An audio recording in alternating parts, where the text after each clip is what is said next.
How are you? Good. How are you? I'm doing good, thanks. Could you clarify your role with us this season? Do you plan on punting still? Were you going to be taking kickoffs? And where's that line of demarcation at between you and Jake with field goals? We're all just still competing. I'm competing with Barney Moore. I'm competing with Jake, and I'm competing for kickoff with Rafael Checa. Nothing's been decided yet. Miguel will come to you, and then Audrey Snyder, you're on deck. Okay, hi Jordan. In 2019, you start with kicking off and long distance field goals attempts. By 2020, you become captain and took the punter position. What's your expectation for 2021? Do you see yourself more involved in field goals regardless of the distance? I don't know yet. Me and Jake have both done really well through camp and in the off season, and the coaches haven't decided, so we'll have to wait for them. Audrey Snyder. Oh, there we go. Jordan, what does it mean for you to be a two-time team captain here? Obviously, after you've had a more interesting route to get here than a lot of guys. It's hard to put into words. The other day, our media team asked me the same question. I got to think about it a little more. I think the biggest part for me, it's just such a huge honor because it's the team that voted, it's the faculty that voted, the equipment staff, it's all of that. And I mean, it's an honor, not just 1 year, but two. Shows that they believe in me, and that gives me a lot of faith that I can do the job well. We'll go to Donnie Collins, and then Seth, you're on deck. Hey, Jordan, where do you think you've improved most since last year with your punting, and what did you really want to work on from the end of last season to now that you think has worked out for you? I've treated this offseason completely different than I have in the past. I didn't have the year I wanted last year in punting, and I refined every bit of it. From the drop to my leg speed, and I just really worked hard in the offseason.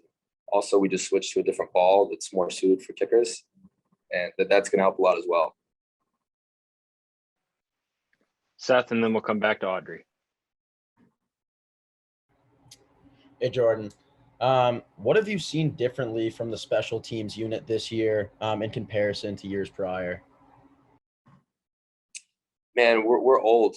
We have me and Crystal, we're both fifth years. Barney Moore is a fifth year. Jake is a fourth year senior, and so is Rafael Checa. And the whole room, besides our three new freshmen, are really old. I feel like the maturity is off the charts. I think we have one of the most mature rooms, maybe in specialist history. We all work our butts off. We know what to do and when to do it, and we all do our job as well.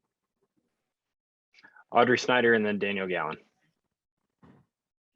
One of the things that Coach Lorig had mentioned to me when I talked to him in the spring about you was that he thought last year having you actually go in and punt in a stadium without fans, like just doing it in a game, was different. That obviously, you hadn't done that before. How do you feel like you're better suited to do that now, especially when, you are going to have a crowd there, especially on Saturday? For me, people in the stands has always given me so much life. I always do so much better. Let's say I'm hitting a field goal. Let's say it's a 55-yarder. If there's no fans in the stadium, I'm not going to have any adrenaline compared to if there is fans. I feel like I do so much better under pressure. And even though we were under pressure last year, I feel like it was a little different. There wasn't 100,000 people looking at me. But I love the how much pressure gets put on me during the season, and I'm excited for that. Daniel Gallen, and then we'll come back to Donnie Collins. Hey, Jordan, going back to the team captains, Sean Clifford and Jonathan Sutherland are both three-time captains. The school said that's the first time that's happened. What is it about those guys that has made them three-time captains, and what have you kind of learned from them, I guess, in your role? Yeah, that's a good question. They put in more hours than anyone I've ever seen. I mean, Sutherland's there an hour before lifts, runs, practices, stretching, and just doing small little things you never think to do. And then Sean in the off season, I mean, he has work days. He has an 8 to 5. He lives and sleeps football. The majority of what he does is he comes in here, watches film, and this off season I've seen him even more particular with doing that. And other than that, there's great leaders. They both lead by example as well as their voice. It's a pleasure to get to be a captain beside those two. Donnie Collins, and then Tobias Wilborn.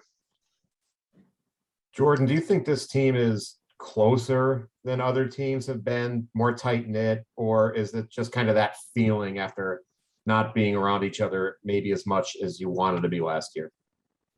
This is by far the closest team I've been a part of in my college career.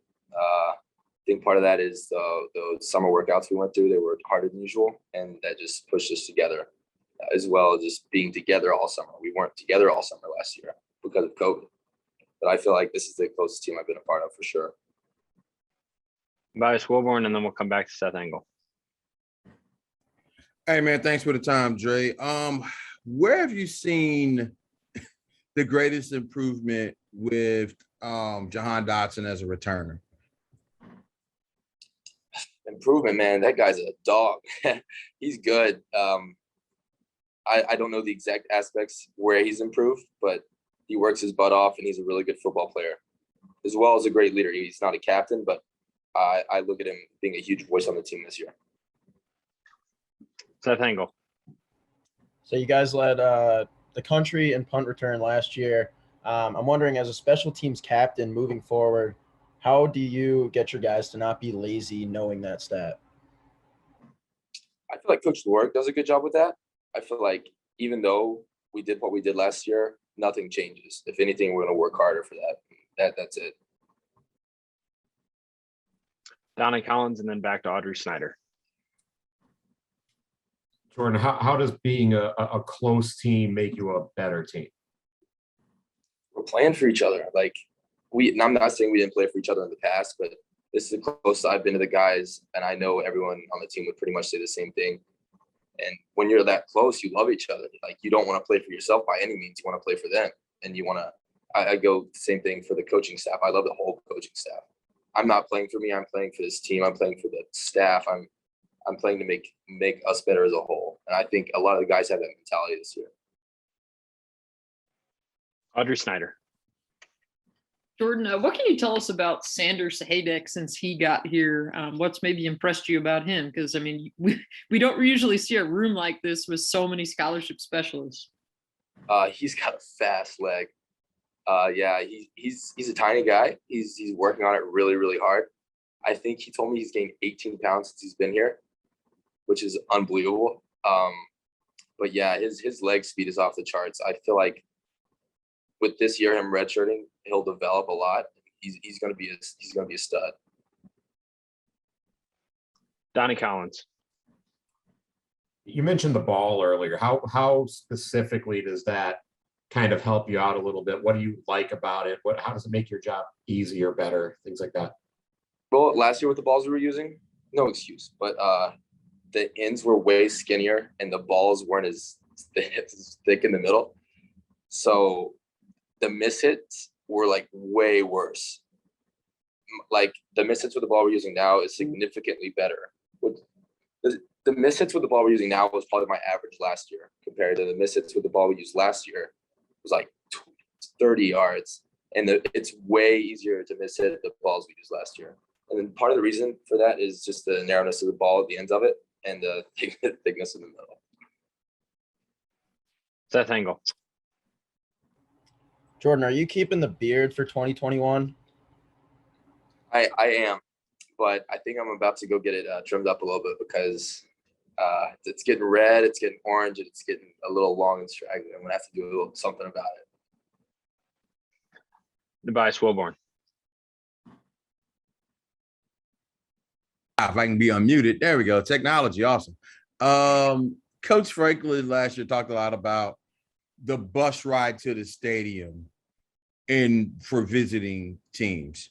One, how much did you guys miss having that animosity headed to the game? And then how much you looking forward to having that little bit of extra friction when you are headed to Wisconsin, some of the other places? I feel like that bus ride alone, seeing roughly 200,000 people outside banging on the bus and amping you up, I feel like that alone gives you or prepares you for the game. I mean, like I said last year, like people don't realize. Like we don't realize we've been playing for all these people for so long. We don't really know how to amp ourselves up from the beginning up by ourselves, which coaches do a great job, players do a great job at going through all those fans and and seeing that, it just really gets you going. And I feel like for the visiting team, seeing that coming in, they're like, oh wow, they mean business. They got a lot of fans. It's going to be crazy in there. They're going to be loud, and that stresses them out. I think that's how it goes. Tyler Donahue. Hey there, Jordan. You mentioned Dotson or being just a heck of a weapon as a punt returner. A special teams play seemingly can switch a game's momentum right away. To have a guy like him with an opportunity to get the ball in his hands in space, can you just kind of say how much of an edge that may give the Nittany Lions during the season? I mean, just him alone can win or lose us games. I mean, he is such a good, fast guy and good special teams player as well as offensive player. I mean, I don't really know what you want me to say. He's just really good. And he does give us an edge in every aspect of the game. We'll go back to Seth and then back to Tyler. Jordan, is Jaquan Brisker still returning kickoffs? We're switching around a little bit, but yeah, he is doing some.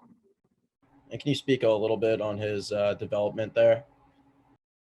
Oh, I know when he first came in, he was a really good football player, but over the past 2 years, I've seen him develop a lot. I mean, in the weight room, on the field, as a leader. I mean, 2 years ago, I honestly never would have imagined he would have been a leader. But the way this offseason he's spoken up and handled his business, it's been unbelievable. I mean, I think he has one of, if not the biggest voice on the team this year. Tyler Donahue, and then we'll come back to Audrey Snyder. Jordan, we talked a lot about the depth at running back, and it seems like that's probably going to help out on kickoff return. When you have a group of players like that, not everybody can be involved on offense. Do you think one or two of those guys is going to take an opportunity on special teams, make something happen? Oh, I think they will for sure. Franklin and Lorig are big on everyone playing special teams because we're big on our special teams. I feel like any of those guys would be more than willing to go out there on the field and play special teams for us. I have no doubt. I'm not sure if it's going to happen. Just depends. But they do a great job. Audrey Snyder.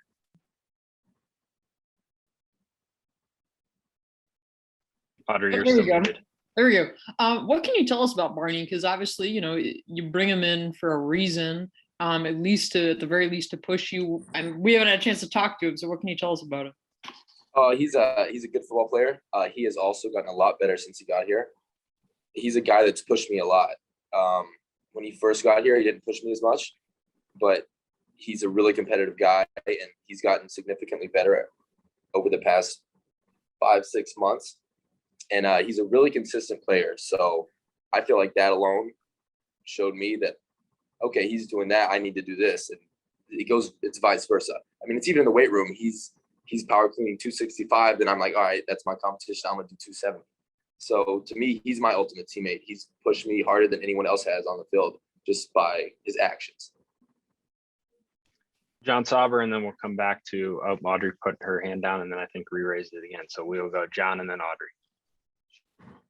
Jordan, what makes Jaquan's rise as a leader so surprising? You mentioned that you wouldn't have expected this 2 years ago. He's not a big public speaker. 2 years ago, he didn't say much. And I don't remember for sure, but I think he had a red shirt. I don't think he could play right away. I might be completely wrong on that. If I am, sorry. But he wasn't a big public speaker over this offseason. He started speaking up. Everything that Coach Franklin wants us to represent here, he's done, and I haven't seen him flinch. I mean, he's done a really, really good job amping the team up. Everyone likes him. Everyone respects him. And if he ever sees anything wrong, he's going to say something. He doesn't care if it's his best friend or if it's a freshman or a guy who just got here. He's going to tell him, like, that's not what we do. This is what we do. And he's going to explain why. I think that's the biggest part of what I meant. Audrey Snyder. You're muted. There we go. Yeah, it seems like as soon as I hit unmute, you guys mute me. I can take a hint, Ryan. No, but Jordan, that's exactly where I was going with the same thing with Brisker. Was there a point that that you noticed him kind of stepping into that role? I mean, was it like as soon as he came back last spring, or? Specifically this offseason, we had a leadership council meeting at the beginning of fall, and I just noticed him start sending stuff in our leadership council chat all the time. I mean, it's every day. Like, it's like, hey, we're doing this, we need to do this. Like, hey, guy, just a reminder, we gotta be the best this year. We gotta be great. And so guys don't do that all the time. You get complacent in your role, but he keeps stepping up. Even now, I'm excited to see how well he does this year. Thanks, guys. Guys, we've got about 4 minutes left here for Jordan. Any final questions before we're gonna let him go? Tyler, we'll come to you. Yeah, I'll ask another one about leadership. Rasheed Walker was a guy when he got to campus. I don't think he necessarily, exuded future captain vibes, but there he is now. He's a captain. Has he kind of evolved in the 3 years you've been here in terms of getting to the place where he would get those votes? Oh, yes, for sure. I wasn't here when he first got here, but I've heard it wasn't great. And that's just in terms of transitioning from high school to college. And I know that's hard. I see a lot of guys struggle in that process. But yeah, that was a big emphasis on the captains this year. He's came a long way from what I've seen. And even in the past 3 years, I think Sheed is respected by everyone on the team. He's a guy who busts his butt in the weight room and when we're doing runs. And then football, you never hear him complain. It's just it wasn't like that before. He's evolved a lot in the past few years.